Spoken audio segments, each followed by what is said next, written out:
This segment is on the Greek Revolution in 1821. It lasted until 1833, but in 1821, 11 Jewish communities were annihilated. There are various versions. I've written about this a lot. But within the fighting, the Jews lived in the Turkish areas, in the Ottoman Turkish-speaking areas, and in the fighting they were killed. But in many instances, they were singled out particularly.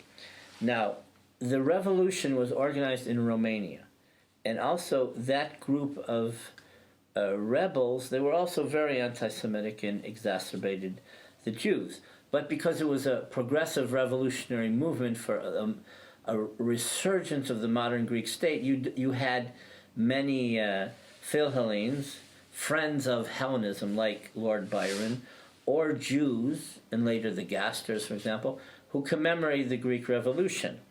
Okay, so it worked both ways, but many Jewish prolific communities of the time were destroyed, like Thieves, that had 2,000 Jews in Attica, Tripoli, which had 1,200 Jews in the Peloponnese, Mistra, Sparta, Kalamata, Patras, Naphthos, Vrachori, which was a Grinion, Corinthos, the island of Idra, and Naflion.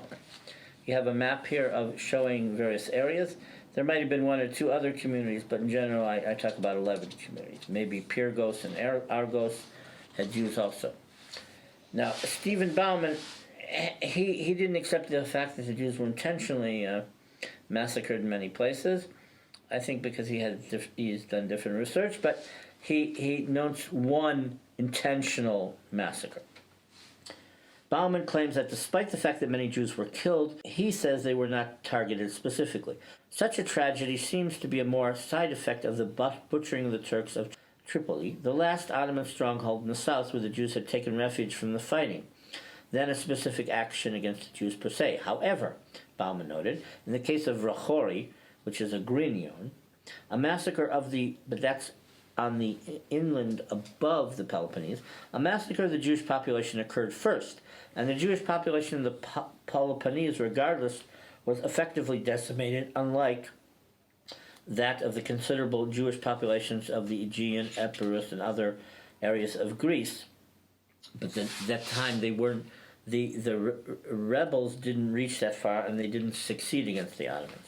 Many Jews within Greece and throughout Europe were, however, supporters of the Greek revolt, using their wealth, such as in the case of the Rothschilds, as well as their political and public influence to assist the Greek cause.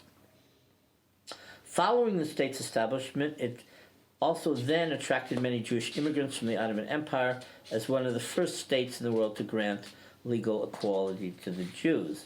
But it was very problematic. The Rothschilds, for example, gave loans in the 1840s to the Greek government. But when Rothschild came to visit, the Greek authorities wanted to stop the annual ceremony of the burning of the effigy of Judas on Good Friday. And because of that, there was a riot. They wanted to continue the tradition. And they ransacked the house twice of the Jewish Portuguese consul Don Pacifico. And the great powers had to bring ships of war to block the Athens port to control the mobs and the heated Greeks, let's say, in their place. Another precedent to these mass killings of the Jews was that the Sultan in Constantinople or Istanbul accused the Archbishop in Istanbul of being part of this Filiki Eteria, this revolutionary group from Romania, and he hung him. And the Jews traditionally, like I talked before, had to throw the body in the Bosphorus. And when that happened, the Greek Orthodox communities arose and against the Jews in the area. And of course, that's when the Greek Revolution started. And so the Greek Orthodox revolters obviously wanted the blood of the Jews. So there was tensions even in Istanbul between the Greek Orthodox and the Jews over this. And of course, at the beginning of the revolution in the Peloponnese primarily. Of the few Jews that survived, some fled to Salonika or Yanina or Corfu or Chalkis and Volos. Chalkis was part of the new state of Greece. Volos, for example, was still part of the Ottoman Empire. Patras was part of Greece. They were totally destroyed in this Greek revolt, and the community only was renewed in 1905. Also, Jews fled to Corfu, which at the time was not part of Greece. It was a British protectorate. But most Jews were annihilated. There were 5,000 Jews annihilated. So, for Jews who really understand, the Greek Revolution and Greek independence symbolizes a huge massacre of the Jews, whereas for the Greeks, it's the Greek Orthodox, it's their statehood and liberation. So, it's a subject really which shouldn't be taken lightly, and it's pushed under the carpet. By supporting the Ottoman Empire, the Jews curried disfavor with the Christian Greek Orthodox. In 1821 1829, during the Greek War of Independence, thousands of Jews were massacred alongside the Ottoman Turks. But what's significant, I'm rehashing this, but entire communities were annihilated. And so that's what's significant, and that's not what's commemorated. And so these communities primarily were Romaniote, but they also were mixed with Sephardim from the past. So we hardly know anything about the past of these communities, except for maybe lone documents or lone archaeological evidence from hundreds of years before. So we know about Mistra, for example, as a Byzantine community and the Jews there. We don't know about the Jews in Ottoman Mistra, let's say from the 1500s to the beginning of the 19th century.